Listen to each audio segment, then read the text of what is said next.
Hey folks, and welcome back to another episode of Hey Buck Outdoors. Today I'm going to be going over 3 great truck gun ideas, so I hope you guys will stay tuned. Stick with us, some cool ideas to go over here today. Let's get into it.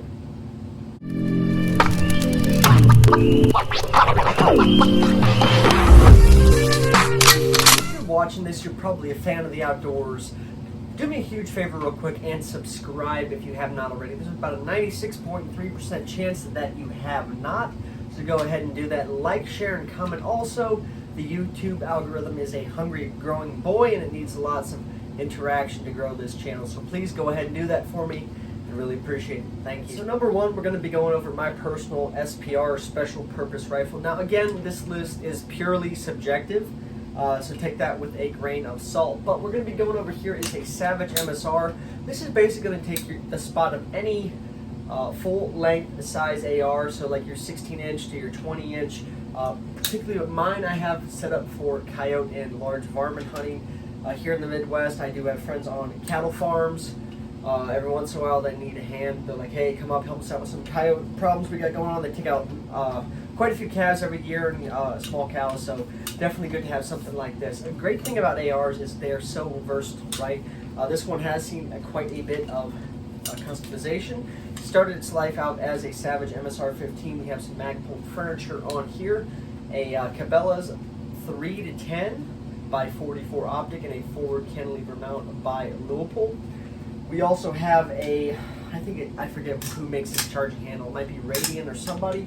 But we also have, the camera will pick it up, we have a nickel boron coated BCG from a Stoner AR.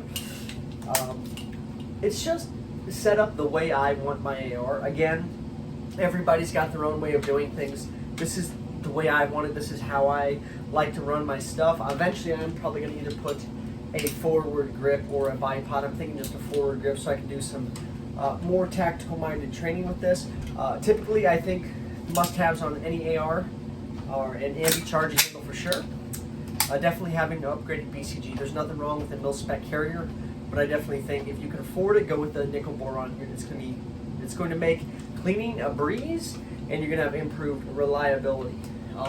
Now, the reason why you carry a AR as a truck gun, they're light, versatile. I mean, I can put this now, obviously, check your local laws, regulations, but I can, in the state of Missouri, since my car is considered an extension of my home, Castle Doctrine, yada, yada, yada, I can essentially carry a 29-round magazine YouTube in this baby, as long as I do not have a round in the pipe. Now, if I'm up working in northern Missouri, I get a call from my buddy, or if I'm just driving by some public land, camping or whatever, and I see a coyote. There's an open season on coyotes here in Missouri, and as long as I am practicing safe and ethical hunting tactics, I can go ahead and take care of that bad buddy and help the farmers around in the area. But yeah, this is a sweet little rig. It's probably around the $1,500 price point. Definitely not a basic entry level like a Smith & Wesson or a Ruger. Definitely has seen some customization. I just have a basic paracord sling. Ooh, he's got a paracord sling. Yeah, whatever. I don't really care. But yeah, that's number 1. Let's move on to number 2. Number 2, sticking on the vein of rifles. Again, this is subjective. So for me personally, I like to do a lot of small game hunting. Coyotes, squirrels, rabbits, and one of my favorite ways to do that is 22 mag. I think 22 mag is a very versatile caliber for those things. You can take everything down from crows to squirrels, rabbits, even coyotes with the right load at the right distance. So what I went out and I ventured to do last spring and summer is build a little varmint / just truck gun style rifle with the more traditional configuration. Obviously, we went over the AR, but this is a Savage 93 left-handed, because unfortunately wrong-handed. So there's nothing in the chamber as I've shown. Gonna go to the trigger real quick. It's a very light AccuTrigger in this guy. I've got it set to about 2.3 pounds. Crisp. Hardly even notice it's there. Nice clean break. This one is wearing a Leupold VX Freedom in 2-7 by 33.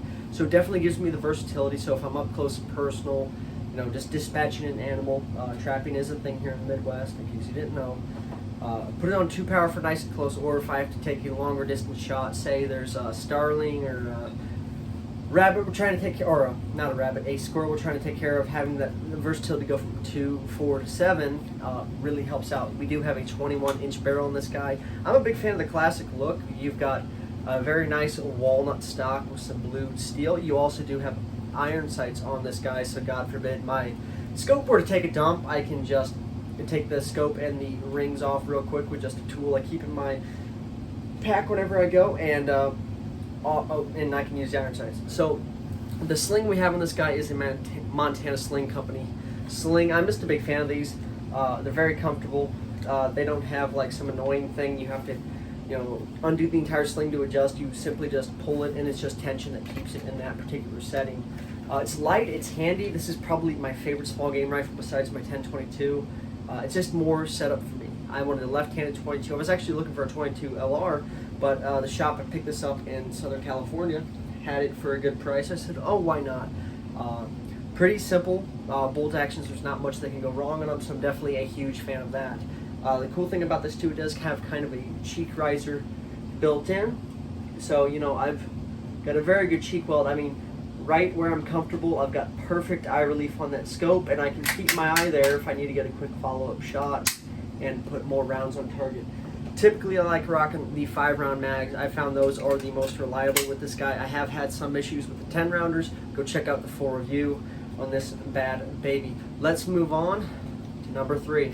You cannot beat a good shot. I'm gonna try to fit it all in the frame here. Sorry, my outdoors cave is a little bit cluttered right now, so I'm trying to keep everything nice and close for the film.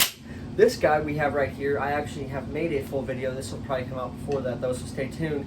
This is an old Mossberg 500 ABR. They're like premier series of 500s from the 1980s. So your full size, I think if you're gonna rock, so again, this list is subjective. Some guys will be like, oh, I need to rock my kitted out Scar Heavy, or my, you know, my Benelli M4 kitted up and all that. Typically where I'm at here in the state of Missouri, we have very low crime, especially in more rural areas. I'm not so worried about that, and if God forbid I do, carry some over 4 buckshot with me, and I can definitely put in the work with this. I grew up shooting these guns. I feel very comfortable in defending my life and liberty with this thing. So we do have a 28-inch barrel on here, modified choke, fixed modified choke, so definitely nothing to complain about. Modified's a good do-it-all choke tube size, nothing bad there. You do have a 5-shot tube. Obviously, if you're going to use this for hunting purposes in the state of Missouri, I believe for anything excluding deer, I could be wrong about that. The regs change so much, you do need to put a plug in here, so you can only put 2 in the tube and 1 in the pipe. Mossberg 500s though, man, reliable. This one's like 40 years old, 30, 40 years old. Haven't looked up the exact date, but I mean, just a beautiful, sexy, classic shotgun. And you know, something like this, you can hunt anything from crows to moose, take down literally anything that walks on North America. It's one of my favorite shotguns, and I definitely think if you can't afford an AR, you don't want a 22, this is probably your go-to for a truck gun, especially if you live in a rural area. You help out some farmers, ranchers, just, you know, God forbid you have to put down some livestock, or just take out a snake that's in the road, or bit an animal, or just anything, right? 12 gauge shotgun is definitely going to do it. That's the list, guys. Hopefully you enjoyed today's video. Again, this list is very subjective, as many of these videos are. I tailored this list as to what would suit my needs and what I seek to use in a day-to-day life. I have a very utilitarian mindset about things, like, right? I could carry, like, this is a perfect defense rifle, SPR. I mean, I've got 3 power magnification, the 10 power. They're like, oh, you need a 1 to 6, 1 to 8, whatever. In the service, I carried a 4 power fixed ACOG on my M16. I feel more than comfortable with defending myself with something like this, or any of the other rifles listed. Are they better one over the other? Maybe. I don't really know. That's you know, everybody has their own choice with these things. So I'm just giving you some options. Again, I think anything's better than nothing, especially if you live in a rural environment. You tend to have a more open mindset and utilitarian mindset when it comes to firearms. It's not as easy to just have one rifle for just home defense. I mean, you might just have to have, this might be your one gun to defend yourself, defend the farm from coyotes and whatever. So just having a few different choices for truck guns, I think, is definitely a great idea.